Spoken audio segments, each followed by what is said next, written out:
Good morning guys. Tuturo ko sa inyo mga function ngayon dito sa Toyota Zenix. Mga basic function lang po dito sa sakyan. Una po, ito po ay hazard. Yan, hazard po yan. Then ito yung CVT niya. So yan. Ang purpose na itong hold kapag halimbawa po sa traffic, press nyo lang po yung brake pedal, then pindutin nyo to, may lalabas po yan na hold. Yan.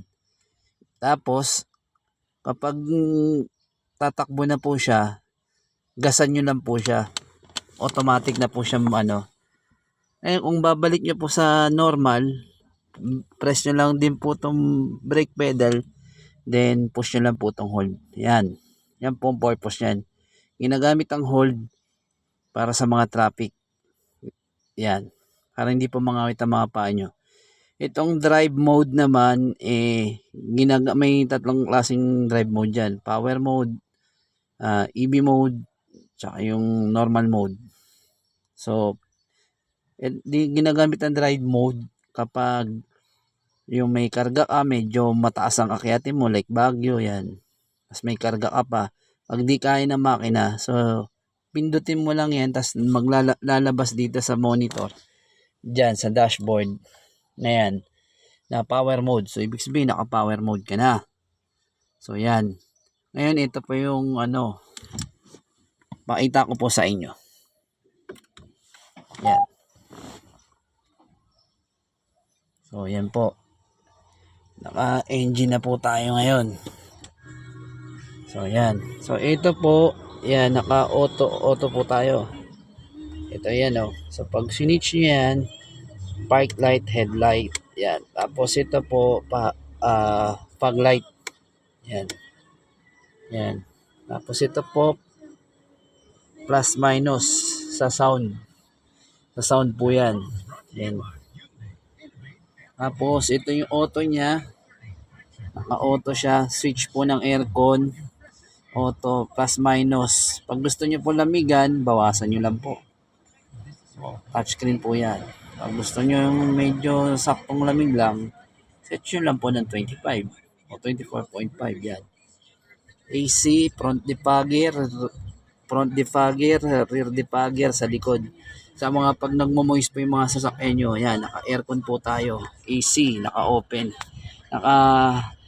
Recirculated lang po siya. Sa loob lang po lamang umiikot yung hangin niya. Pag pinatay mo to, yan, malalangham po yung mga hangin galing sa labas. Pero pag naka-AC siya, dito lang po yung umiikot.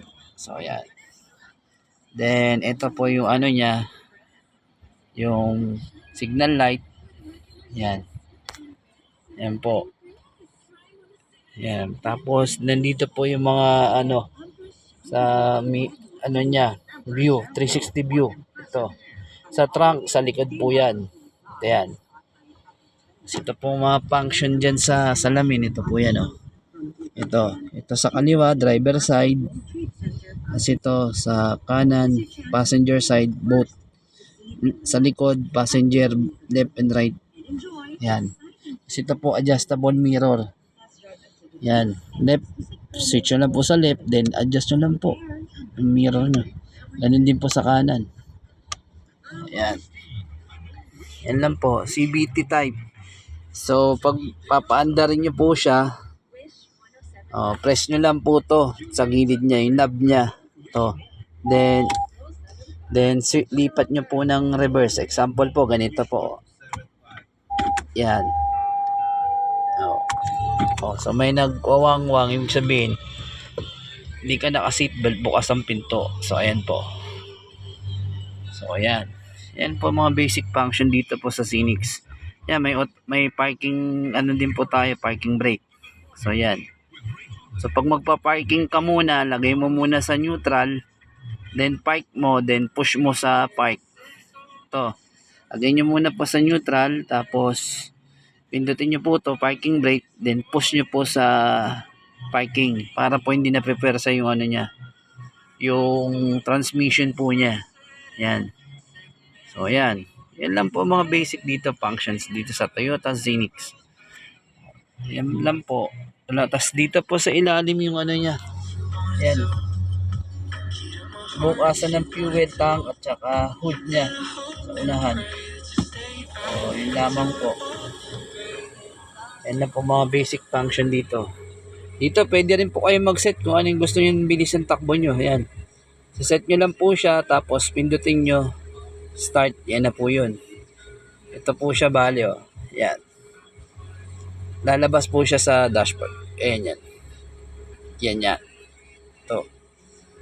So yan. Yun lang po. Tapos ito mode. Kasi pagbukas mo yan wala pang sounds yan eh. Pag pinindot mo yan magkaka-sounds na po yan. Yan.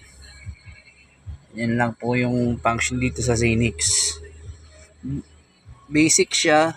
Pero yan. Dapat medyo may alam ka rin talaga. Yan. Katulad nito. Front defogger po yan. Pag nagmo-motion sa sakya mo, pindutin mo lang po yan. Then ito yung rear defogger. Sa likod po yan. Dito po yan. Yan yan. Yan. Ito lang pipindutin nyo. Rear defogger po yan. Front. Ngayon, pagpapatayin nyo na po yung aircon po, ito lang po papatayin nyo. Kailangan po yan pinapatay para sabi nila hindi daw masira aircon. Yan. Patayin nyo po muna natin. Wala na po siya. Patay na po. Then, kung papatayin nyo na po yung makina, press nyo lang po tong brake pedal. Then, push tong power button. To, push start. Hinaan muna natin po ito. Sa mga sounds po, plus minus lang po yan. Yan. Ito po yung ano niya. Yan. Ngayon, pwede nyo rin po siya i-ship ng ano. Pwede nyo rin po yan i-ship ng manual drive. Example po, set mo po siya ng ganyan. Nasa drive position na po siya. Ready for drive na po yan. So, pwede nyo po yung ilipat sa S. Ibig sabihin ng S, sequential plus minus po yan. So, ganun mo lang po. Pilitin nyo lang po pupuntang kaliwa. Tingnan nyo po yung dashboard. Naka-S na po yan. Ibig sabihin ng S, manual or sequential. So, yan. Tas ang dagdag po niyan, ito po. Up and up mo lang ng up. Pag down, baba nyo lang po ng baba. Pero minsan naman kusa na po siyang bumababa. So, ang gagawin nyo, up, push nyo lang po siya ng push. Ngayon, kung babalik nyo siya sa dati, kabigin mo lang po siya pa kanan. Yan, tignan nyo yung dashboard. Ready to drive na. So, ganun lang po yan. Pwede nyo rin gamitin yung paddle shifter. Ito po yung paddle shifter, plus minus po yan. Plus minus po, ito. Plus minus ang paddle shifter po natin. Ganun din yan, parang dagdag bawas lang. Kumbaga sa motor, dagdag bawas. Ito, primera, segunda, tercera, hanggang quinta or sixta, tas ito mabawas. So, ganun din. Bago mo gamitin yan, yan mo muna, ilipat mo muna to sa sequential.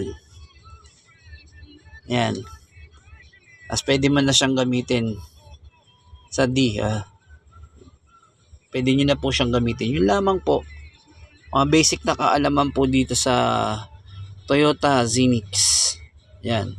So, naka-off na po yung ano niya, yung aircon niya. Then, balik nyo na po siya sa drive.